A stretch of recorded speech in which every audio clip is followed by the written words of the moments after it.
Welcome to Late in 88. I'm Bronwyn Parks here with my co-host Eleanor Svoboda. This season, we're exploring our graduation year in high school, 1998, and the intense challenges of growing up queer and gender nonconforming in conservative Calgary, Alberta. This episode, we get back in the room with clinical psychologist Dr. Kate, who helps give us context and better understanding of this huge mess we just pulled out of our storage closet full of fuckery. There's room on this couch for you too, friends, so get over here and let's dig into it.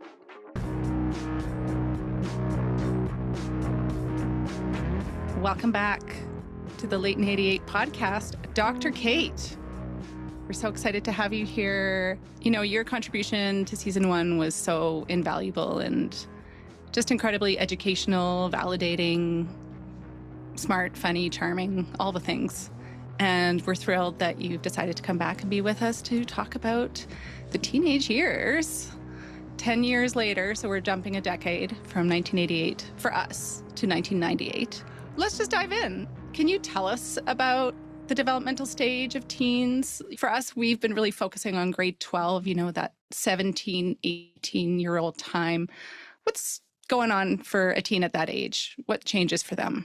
So one of the things that stands out to me in the development of like a typical 17, 18-year-old is that there's real like significant peaks and valleys in capabilities and skills and development. So there might be some areas that are just based on like experience and temperament and that are like really impressively developed, like almost like full-fledged adult developed. And then there might be other areas that are still needing a lot of help and scaffolding. And it means that there's some areas that a teen at this age is going to feel like maybe even overly confident or like really competent. And then there's going to be other areas where they just feel so incompetent. And it builds a lot of like shame and sort of hiding because this can be really, really inconsistent from person to person. It's this stage where like self-comparison is really, really strong. Comparing yourself to everybody around you, mostly your peers and classmates and friends.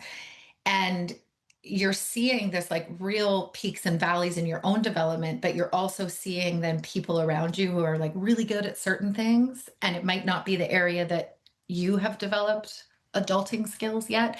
And so it can lead to even more of a sense of like, I'm definitely doing it wrong because like this person over here seems to have it together. A 17, 18-year-old is much more capable of abstract reasoning. They can start to consider lots of different points of view. They can think about long-term outcomes. They can understand much more complex, nuanced social, societal, moral issues. They're beginning to be able to do what we call metacognition, which is like the idea of like, I can think about what I'm thinking about. It can be a really exhilarating thing to develop, but it can also be really destabilizing and really confusing at a time that's already kind That's of a like lot. the deep thoughts, right?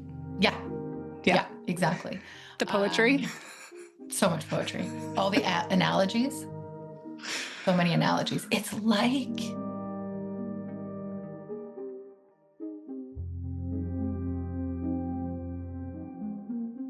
brain development. Frontal cortex is the part of the brain. I always do this diagram with families where like, this is the brainstem, this is the limbic system, this is the frontal cortex that does of all of our executive functioning. It's what helps us plan and prioritize and filter and execute tasks. Well, this part of the brain we used to think was fully developed by the age of like 17, 18. We now know it's like actually well into your 20s. It explains probably a lot of the choices we all made in our 20s. So a 17, 18-year-old is like, it's still in full development. Their emotion regulation, because of the limbic system is like controlled by the prefrontal cortex. The emotion centers of the brain are just sort of, it's a lot. And then you add anything like stress or sleep deprivation or like emotional volatility. And then like your frontal cortex is even more vulnerable and offline. The other thing that's happening in the brain for teens is that their dopamine levels like respond differently. Their dopamine levels are pretty high. So they have like more receptors for dopamine. They get a higher release of dopamine when they do something that is reward seeking. So they basically just crave more excitement. They crave more risks. They're really vulnerable to boredom. They really crave independence. Like they want to be treated like adults. And sometimes they really do feel like a true adult, but they're also quietly, sometimes not so quietly, still needing a lot of reassurance, a lot of like, you're doing it right, you've got this. And then what ends up happening is often this need for support and reassurance gets like missed. And then they sort of seem really sensitive or really hypervigilant. And even little things are a big deal. They can be labeled as like dramatic or sensitive or hysterical, which, obviously goes really well and feels really good. Then you layer like all the sort of like gender norms on that, on top of that, of like how girls and boys are supposed to show up with their feelings. It's definitely still an extension of adolescence, is basically what I'm saying.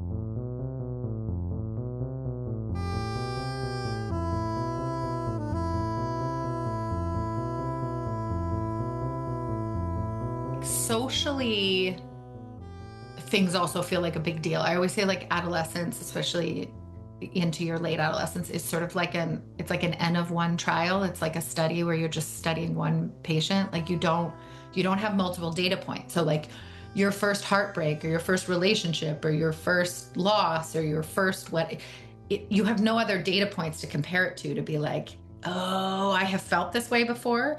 It is terrible. This will pass. I will not always feel like this. So it feels like truly the end of life as we know it. Sort of like another reason that parents will often be like, oh my God, calm down. It's not that big of a deal, but it's a huge deal. Friend groups, I mean, they're massive. They deepen, they tend to be more intentional. The friend groups are sort of often experienced as like chosen family.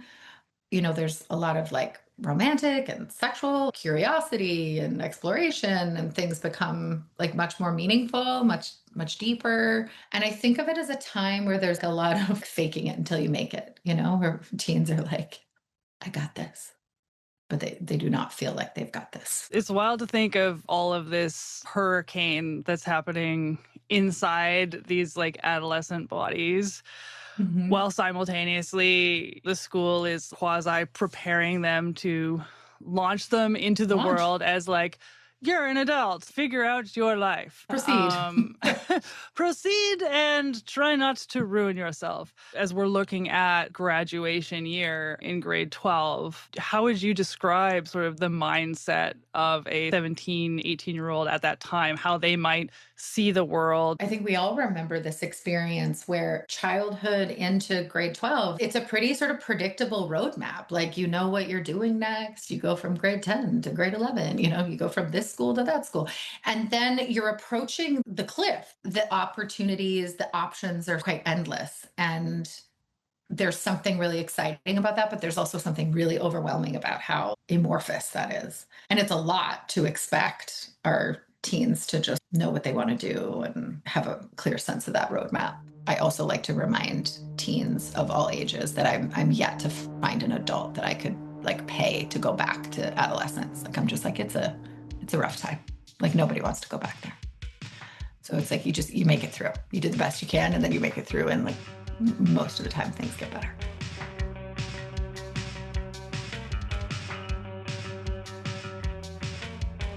Those trajectories of gender and sexuality, how does that morph for kids? How does that relate to development, I guess is the question, is those pieces of gender identity and sexual identity? It's very individual, partly because it intersects with so many other things like experience and culture and family and friends. Gender and sexuality, though, we know in general will also sort of follow different timelines. It's not uncommon for gender to be solidified and internalized at a much younger age. And it's not uncommon for sexuality and attraction to come after that. Not for everybody, but in general. But again, it's so impacted by what somebody has access to and what values are being mirrored back to them. In an ideal world, if you had access to all those communities and you had access to all the terms and languages and role models and history, and what you're saying is you're probably going check, check, check, that resonates. Yeah. But what complicates it is when you have all these external factors, which are potentially limiting your ability to be exposed to those elements of your identity or feel safe to explore them. Yeah, it's the feeling safe too, right? It can be scary to explore parts of yourself, and some of us are wired in ways that are much more like, I just want to do what's expected of me. I want to be people pleasing. I want to just like follow the masses. And some are wired in ways, whether it's because it's more temperamental or because that's what was like encouraged in them. There's more like freedom and safety to really explore. I've sort of known I've been different for a very long time. And like I kind of came out to my friend group when I was 14. And then like in high school, I did come out in high school, like semi-publicly, like in a sense. Like I told people, and most people kind of knew, and I didn't really hide it necessarily.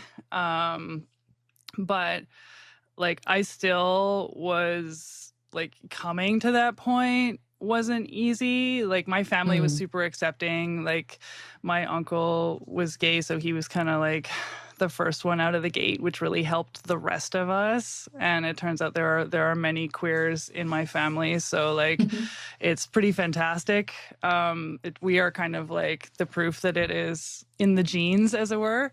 So, but even so, like you say, like I had that kind of safety. I wasn't worried about getting kicked out, but I didn't have safety in a lot of other ways in my home. Right. So I wasn't really able to talk to anyone about it.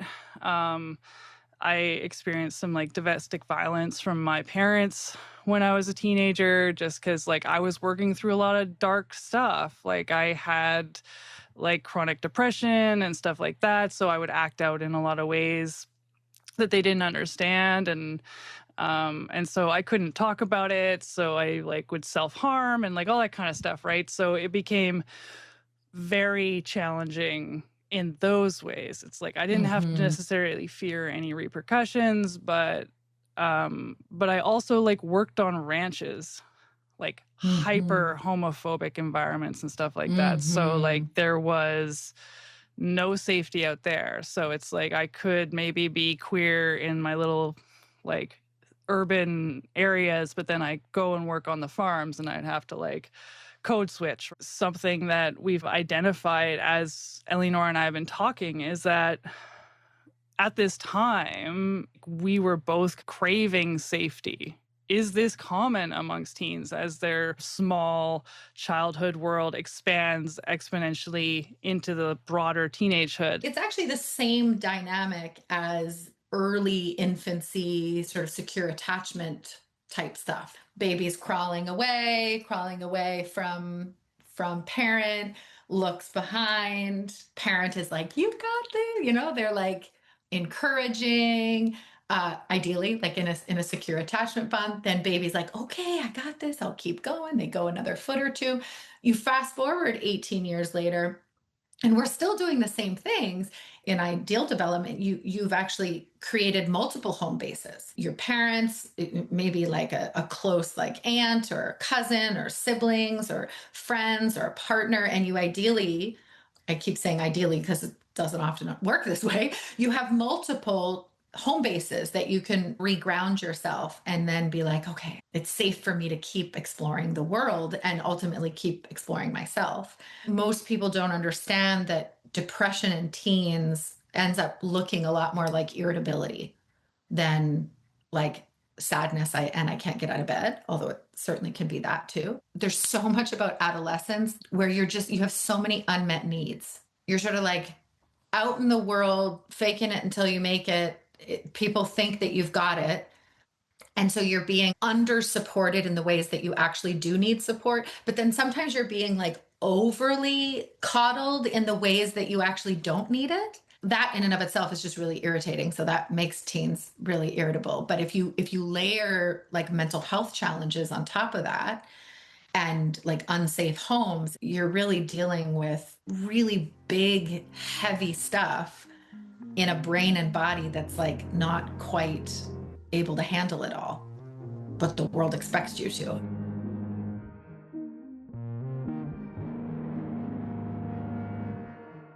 I got such a hit of emotion when you were talking about home base. These years, we had our close friend Steve who died. It was so shocking for me, I'm realizing, unable my parents were to support me through that. And that actually did shift my sands around home in terms of like, I felt like they couldn't handle me. It sounds like is a common teen theme anyways. But I feel like, oh yeah, that's when the wandering started. I was such a wandering soul in my 20s, popping around, trying to adopt new families and finding that home base. I'm always really grateful to research and expanding our ideas of things, because we used to think that attachment was like you got one shot to get your attachment style down. Whatever gets solidified in those first like 2 to 3 years, that's your attachment style for life. And we now know that with work and repair and therapy and new relationships, we actually have the capacity to rewire those opportunities for attachment and connection and safety and trust in our adulthood, even. When I think about our experiences in adolescence and in high school and losing Steve, we were absolutely each other's home base around that experience. Even those of us that had families who were maybe a little bit more capable of like meeting those emotional needs wasn't their experience. I remember towards the end of Steve's life when we knew that he was going to pass like any day, and but all of our parents still made us go to school because it was like we needed some normalcy, I guess. And I remember standing in the bathroom mirror and just being so all consumed by thinking about Steve, obviously. And these two girls came in and they were like bitching about like having a bad hair day. And I just felt so enraged. I was genuinely confused. Like, I don't understand how you can be having this totally different experience of this moment in this day. And, now as an adult, I have more capacity to understand that, like, it's okay that we were just having very different days and very different experiences. And that didn't mean that those kids didn't also have experiences of like loss and grief and distress. But in that moment, I remember feeling so alone and just going and like seeking you all out, because I just felt like you were the only people in the whole planet that could understand how I was feeling. Yeah, 100%. Yeah. 100%. Yeah, we did have that, which was pretty amazing, actually. Yeah. It was pretty awesome. And here we still are. We still are. Yeah. You've talked a bit about the type of, oh my God, did you hear my accent? I did. It was great. Yikes. Phenomenal. It is a very Canadian podcast. I mean, being in Alberta, I said grade 12, yeah. Okay. You've talked about the ways that you teens need support. I feel like what's really interesting for Bronwyn and I is that when we first came to approach this season and we were like, okay, like, are we really going to do this? We're going to go 1998 doing high school. And we always joke that we had like, it was like we had these long sticks and there was this anthill and we're like, poke, like, are we going to do it? Are we going to poke it? And both of us had this experience of like, oh, it feels like grimy and gross. And it didn't have the same innocence of chipping away at middle childhood. Coming to the teenage years, there was more embarrassment, more shame, at least for me, judging my inner teen a lot, having a lot of judgment. Here we are as adults looking back, like, how do we find compassion for our teenage selves? If there's one skill that I think is the most important at any age for parents and kids is repair. Like the idea that it's never too late to circle back to a moment.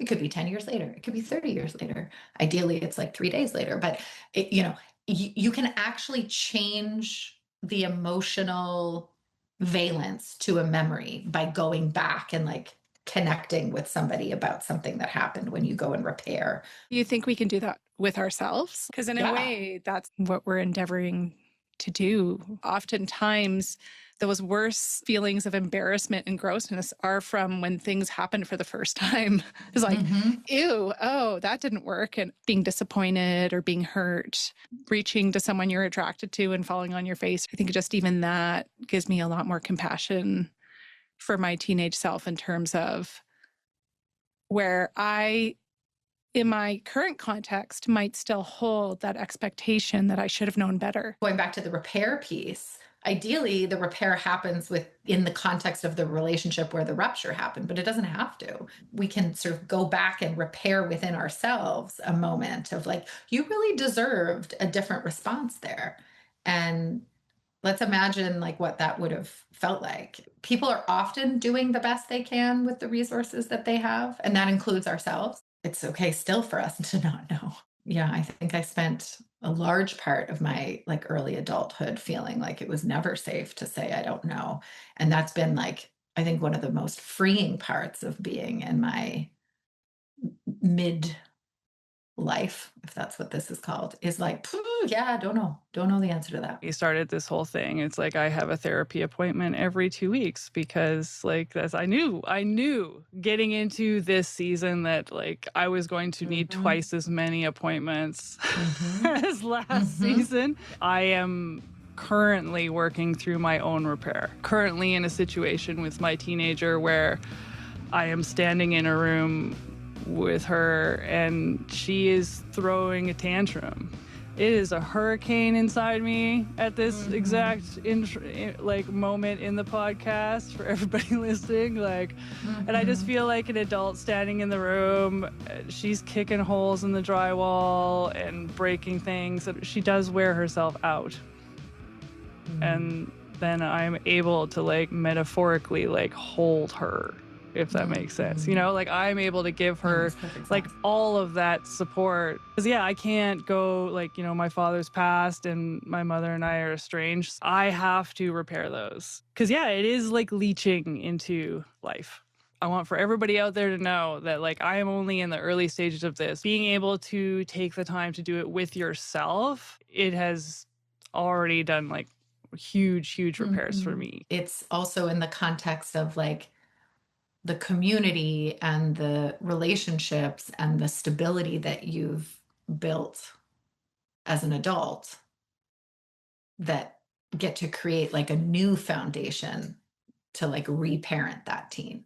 It's really painful work to identify like what would have been ideal. That's not what most people got. For me, I've done so much with the inner child. The idea of taking care of a child and reclaiming that innocence of the child and just having that clear sense, okay, when you're 5, you needed this person to take care of you and they didn't. And, you know, and you were helpless. Whereas as a teen, it doesn't feel that clear to me. You're like an almost adult, so you should be fine, right? Like it somehow has been a bit more elusive. What I think has been fascinating for me on this journey so far has been like recognizing once again some of those behavioral patternings that got set up, not in childhood, but in teenage years, and going like, holy shit, I still do that. Part of why it's important to think through what's the ideal recipe for creating a safe, supportive, healthy adolescence, because we don't often identify those as like these really obvious primary needs, which is why so many of those needs are like under the surface, unmet, unspoken. And then we internalize this feeling of there must be something wrong with me that I can't get it together. Yeah. Rather than like, oh, I did the very best I could with a real shit set of circumstances, and my basic needs were not being met. It's more nuanced in a way. Yeah.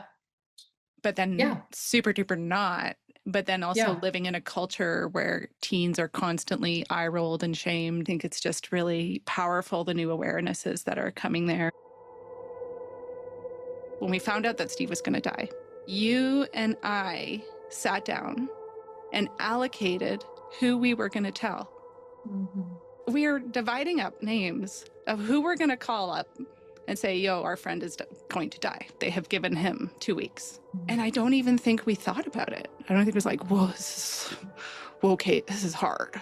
Like, we were just like, we got to do this and we're going to do it. I just felt so much love for both of us. I mean, that brings me back to a lot of things. There's so many like patterns that we solidify, these first stages of pretend adulthood that we carry in. If there's one through line in my own life of like, when shit hits the fan, a girl makes a list, I intellectualize, like that's my primary coping. I take myself out of the feeling and I plan and I organize, and everybody sort of has their things, right, that they do. Even now hearing that, it's like, it's hard for me to think like, okay, I actually would like to go back to that moment and like allow some space for what we're doing and how hard this is. It's often easier to pull out. Yeah. And we all pull out in different ways, right? Whether we're like raging or becoming super organized and writing a list or... Sorry, I'm laughing, but I'm like, it's so true. It's actually this, like coping is coping, right? Starting in teenage years, the things that get thrown at you, whether it's physical violence in your home or losing a friend, you are thrown into like really big, critical adult things with no tool belt. But we look like little adults. Tell me if you can tell the difference between like an 18-year-old and a 25-year-old. Like physically, they don't really even look that different, but there's an immense amount of like inner growth that happens in the like young adult years. So like there's something about our world that once somebody looks as close to an adult as they can, we have so many expectations around what they should handle. Yeah, including ourselves, what we expect of ourselves. Yeah. Right, because we internalize those expectations. If everybody's looking at us like, you should know how to do this, we're like, I should know how to do this, And then you just feel shitty about not knowing how to do it because it's not safe to tell anybody that you don't know how to do it. Yeah. If you fake it till you make it. Yeah, make those words up Yeah. and say them out loud. Yeah. Yeah. Exactly. Yeah. Yeah. Oh my God, so much to learn, Dr. Kate. Thank you so much for everything. This has been an incredible wealth of information once again. I don't even know, I don't have words for how much I appreciate having you here. I feel like you healed a little part of me in this call, so thank you so much. Yeah, ditto.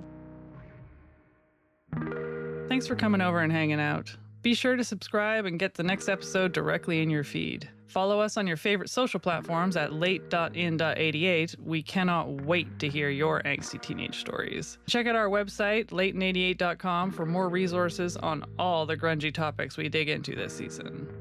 Late in 88 is created by Bronwyn Parks and Elinor Svoboda. Edited by Elfire Media. Original music by Aaron Hutchinson. Additional production by Women in Media Network.